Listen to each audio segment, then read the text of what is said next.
soir, je reçois l'écrivain et chroniqueur Jean Dessancheron, qui est l'auteur de plusieurs livres. Et le dernier, il s'appelle L'éloge d'une guerrière, qui vient de paraître chez Grasset. Le voici. Bonsoir, Jean Dessancheron. Bonsoir Mathéo. Merci d'avoir accepté notre invitation. Votre ouvrage est un essai biographique dédié à Sainte Thérèse de Lisieux, que je rappelle, c'est d'ailleurs l'une des saintes les plus présentes dans les cœurs des Français, parce que avec Saint Jean d'Arc, je pense qu'elle est l'une des plus représentées dans les églises de France. Donc c'est une personnalité qui est très liée à la vie de beaucoup de personnes, n'est-ce pas? Oui, alors malheureusement, ce que vous dites est très vrai, était très vrai, pendant une bonne partie du XXe siècle. Aujourd'hui, sa notoriété a beaucoup décru depuis quelques décennies en dehors du monde catholique. C'est-à-dire qu'elle est toujours très connue, chez les chrétiens, en particulier chez les catholiques pratiquants qui continuent en effet de voir, la statue de plâtre dans toutes les églises de France et puis en dehors de France, hein. Quand on voyage, on voit la petite Thérèse, absolument partout en C'est vrai, Europe et même je de l'autre côté confirme, de l'Atlantique. Ah oui, l'italien que vous êtes, je sait de quoi je confirme. parle. En revanche, en dehors du monde chrétien, c'est vrai que sa notoriété a énormément, décru parce que je pense qu'elle était mal comprise, on va y revenir. Une personnalité qui est jugée un peu ennuyeuse, voire poussiéreuse ou mièvre, contrairement à la figure de Jeanne d'Arc qui continue à être très célèbre pour des raisons en partie historiques évidemment. Mais, justement, ce qui est intéressant, c'est que, le titre déjà, annonce, la couleur, c'est-à-dire l'éloge d'une guerrière. Alors, on a une image de, Sainte Thérèse de Lisieux, plutôt, voilà, bon enfant, d'une sœur carmélite, qui donc a passé sa vie finalement, sa vie «adulte» entre guillemets, hem, dans un couvent, en Normandie.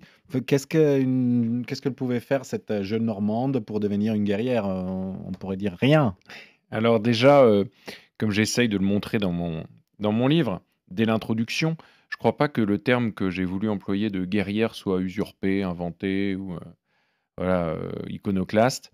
Mais en fait, en me plongeant vraiment dans ses écrits, aussi bien dans ses manuscrits autobiographiques que dans sa correspondance et même dans sa poésie, ce qui m'a sauté au visage, c'est que bien plus que, les histoires de petites fleurs, et toutes les choses qui font un peu petite fille, à quoi on la ramène souvent, le vocabulaire, guerrier, martial est très, très présent. C'est-à-dire qu'en permanence, elle parle du combat qu'elle a envie de mener, de la guerre qu'il faut mener ici-bas, du fait qu'elle est un soldat et cetera. Et alors évidemment, le livre, à travers le l'exposé de sa brève mais très dense existence, Parce que puisqu'elle meurt en à 24 ans, exactement, de de la tuberculose. tuberculose et elle est rentrée au Carmel à 15 ans. Je raconte justement que son entrée au Carmel d'ailleurs a été un combat parce que un combat en particulier contre, sa Elle avait propre pas famille. Elle avait le pas bon l'âge. âge. Ah oui, elle avait Ouais. 15 ans et puis, combat contre sa propre famille qui s'opposait à son entrée très largement, contre la hiérarchie de l'Église aussi qui lui demandait d'attendre, des années supplémentaires. Mais elle a une pugnacité extraordinaire, et en cela, elle est vraiment guerrière, mais néanmoins, le grand combat de sa vie, hein, qu'elle expose et dont j'essaye de rendre compte à travers une foule d'anecdotes qui vont de sa petite enfance jusqu'à sa mort à 24 ans dans des circonstances très différentes évidemment, parce que le décor dans Sa lequel elle maturité évolue, aussi évolue, évolue et sa maturité aussi. C'est le combat de l'amour en fait, c'est ce combat-là. mais qui était son ennemi principal? Hem, alors c'est une question, Facile et difficile en même temps. très difficile que vous posez parce qu'en fait, elle s'est pas toujours battue contre la même chose. Même si, Balthazar, un grand théologien au XXe siècle, a dit que, le grand ennemi de Thérèse de Lisieux, c'était le mensonge. C'est contre le Mmh. mensonge qu'elle s'est battue toute sa vie. Je crois néanmoins que ce dont j'essaye de rendre compte dans mon livre, modestement, mais j'espère de manière suffisamment vivante et convaincante, c'est que, évidemment, son grand ennemi, comme pour tout homme ou toute femme, et en particulier tout chrétien qui a pris conscience de sa vocation à la sainteté, le grand ennemi, c'est le mal. C'est Satan, c'est ce qu'on appelle le combat spirituel, hein. Enfin, ça je n'invente rien, hein, saint Ignace de Loyola, il prend l'exemple du combat, armé, en armure, des troupes du bien contre celles du mal. Donc évidemment, il y a ça en fond, chez Thérèse qui a envie de combattre pour que règne l'amour sur cette terre, d'une certaine manière. Mais ce combat, il n'est pas flou. Le combat spirituel, c'est pas un combat contre des anges Oui, parce que invisibles. si on peut, bon, je dirais, on peut avoir une image, encore une fois, d'une bonne sœur Oui. carmélite avec Mm. une vie bien rangée dans un couvent de Normandie, je répète. Absolument. Et comment on peut combattre contre le mal si on est dans un endroit que c'est un peu une oasis de paix On verra que le premier lieu du combat pour Thérèse, dans son enfance en particulier, c'est le combat contre la tristesse, le combat contre les scrupules aussi, Parce qu'elle avait aussi des petites crises et contre d'irritabilité. l'hypersensibilité, ouais, absolument. Elle était difficile. Elle vit un moment de conversion très profond, très intense à l'âge de 13 ans, quasiment 14, la nuit de Noël 1886. Là, elle explique que vraiment, elle devient un soldat ce jour-là parce qu'elle et là, elle gagne finalement le combat contre un certain égocentrisme ou un certain narcissisme. Donc, il y a aussi la part du combat contre elle-même, contre soi-même, qui est très très important dans l'itinéraire de Thérèse, où elle identifie le fait qu'on ne peut pas faire le bien si on se recherche soi-même.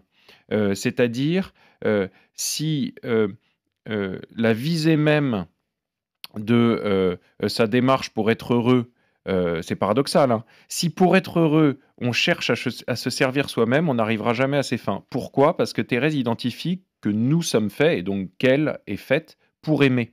Or, qu'est-ce que c'est que l'amour? Sinon un arrachement à soi-même pour le bonheur de l'autre.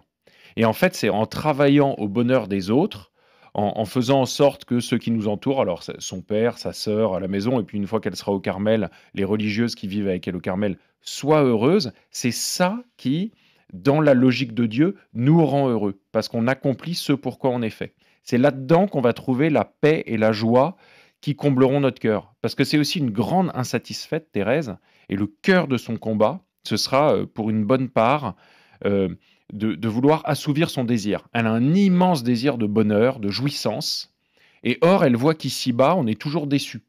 Il y a toujours un échec où on tombe malade, on perd les gens qu'on aime, il se met à pleuvoir, je sais pas, enfin je prends ce genre d'image, mais vous voyez, Oui. c'est marquant. Elle est faite pour le grand ciel bleu sans couchant. Elle parle souvent du ciel sans couchant. Et cette ténacité de guerrière, elle la gardera jusqu'au bout, précisément pour assouvir son désir, qui ne pourra s'accomplir que dans l'exercice de l'amour. Et effectivement, elle avait une technique, vous dites, à la page 169 de votre livre. Ah, je vois que vous avez lu au moins jusque-là, Mathéo, ça c'est vraiment bravo. J'ai pris mes notes. Vous écrivez que nous connaissons sa technique de Sainte Thérèse de Lisieux, se laisser traverser par l'amour de Dieu, se laisser consumer, juste à devenir elle-même l'amour de Dieu.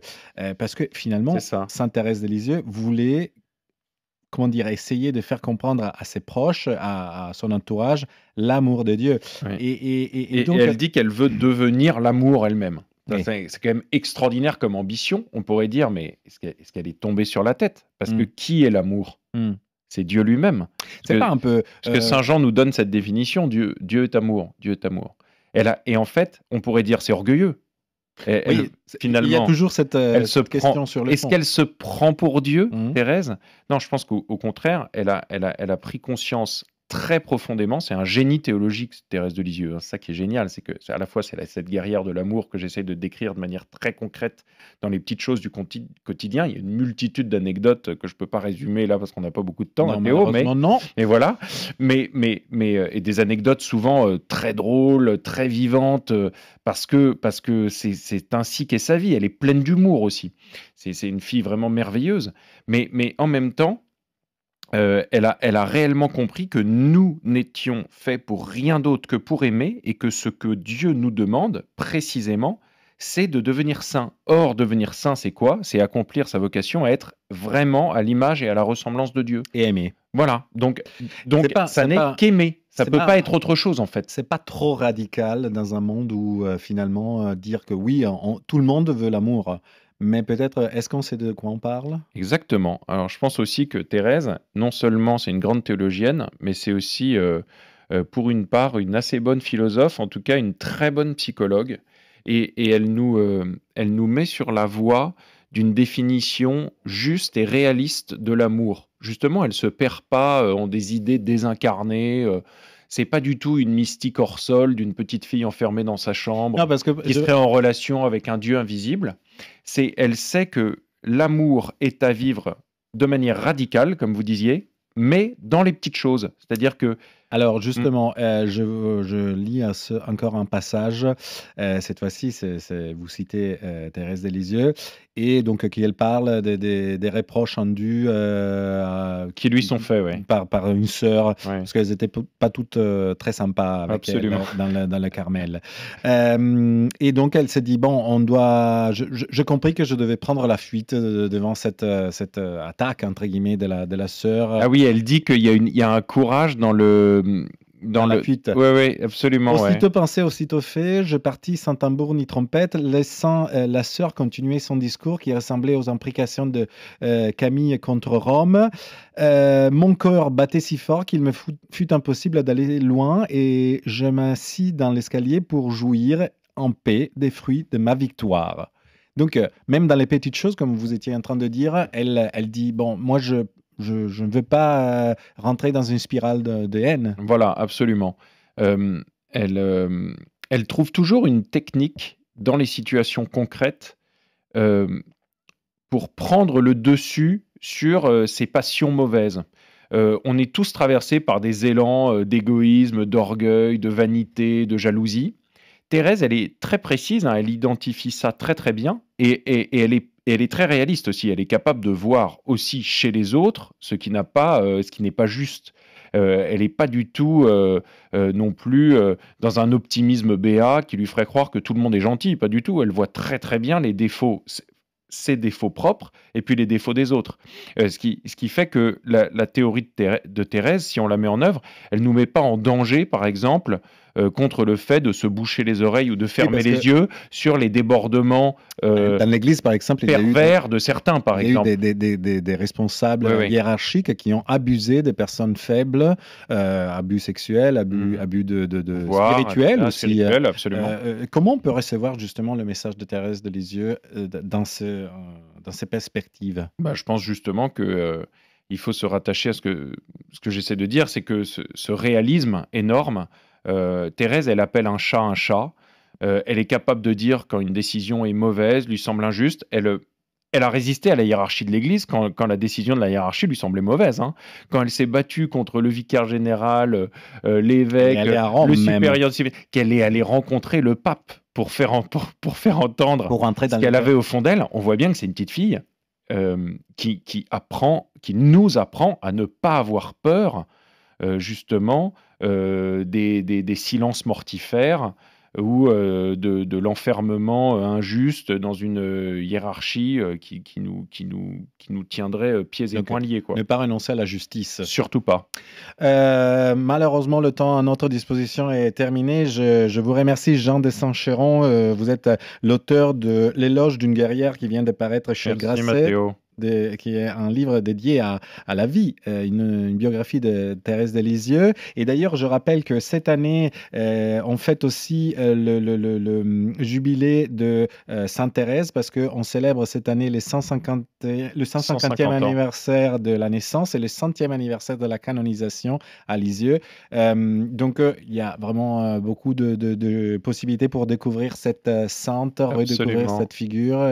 Et est-ce que vous avez en synthèse un dernier conseil de Sainte Thérèse qu'on pourrait porter dans nos vies? En tout cas, ce qui est sûr, c'est que Thérèse n'attend pas qu'on devienne des chrétiens orthodoxes pour nous parler, pour nous aider à aimer. Ses conseils sont très pratiques et peuvent être mis en œuvre par quiconque, chrétien ou non chrétien. Et d'ailleurs, mon livre s'achève par une évocation d'Édith Piaf. Je laisserai au lecteur le soin de découvrir cette anecdote, mais qui aimait infiniment Thérèse de Lisieux. Ouais. Merci beaucoup, Jean de Saint-Chéron. Merci. Et nous retrouverons la prochaine semaine, samedi soir, toujours après l'after-foot, avec l'Église d'aujourd'hui, l'émission proposée par le diocèse de Monaco sur RMC. Et vous pourrez retrouver cette émission aussi sur le site et sur l'application de RMC. Bonne nuit.